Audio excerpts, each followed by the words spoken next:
Cinema দেখতে আসলে এক প্যাকেট বিরিয়ানি একদম ফ্রি, তাও আবার টিকিট মূল্য মাত্র ১০০ টাকা।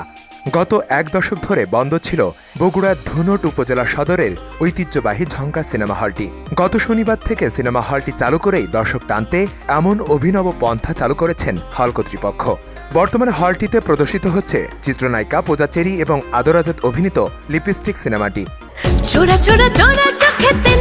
ঈদের ছবি এবং বিরিয়ানির এই বিশেষ অফারের কারণে বর্তমানে বেড়েছে দর্শক সমাগম, এমনটাই মন্তব্য কর্তৃপক্ষের। সিনেমা হলে প্রতিদিন দুপুর ১২টা, বিকেল ৩টা, সন্ধ্যা ৬টায় এবং রাত ৯টায় ছবি প্রদর্শন করা হচ্ছে। কিন্তু প্রচণ্ড গরমের কারণে প্রতিদিন দুপুর ১২টা এবং বিকেল ৩টায় দর্শকদের উপস্থিতি কিছুটা কম। তবে সন্ধ্যা ৬টা এবং রাত ৯টায় হল ভর্তি দর্শক পাওয়া যাচ্ছে। প্রতিদিন গড়ে আশানুরূপ দর্শকদের সাড়া মিলছে। এক্ষেত্রে লাভের মুখ দেখছেন হলের পরিচালক। জানা যায় ধুনট শহরে ঈশা খানের মালিকানাধীন ঝঙ্কা সিনেমা হলটি ১৯৮৪ সালে স্থাপিত হয়। ভালো ছবি নির্মাণ না হওয়ার কারণে সিনেমা হলে দর্শক কমতে শুরু করেন। এক পর্যায়ে দর্শক শূন্যতার কারণে সিনেমা হলটি বন্ধ করে দেওয়া হয়। দীর্ঘ এক দশক পর ২০ এপ্রিল থেকে আবারও ঝঙ্কা সিনেমা হলে প্রদর্শিত হচ্ছে সিনেমা। জানা যায় সিনেমা হলে যতদিন দর্শক আসবে ততদিন টিকিটের সঙ্গে বিরিয়ানি ফ্রি দেওয়া হবে।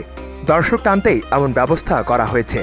তবে নির্মাতারা ভালো সিনেমা তৈরি করলে আবারও সিনেমামুখী হবে দর্শক।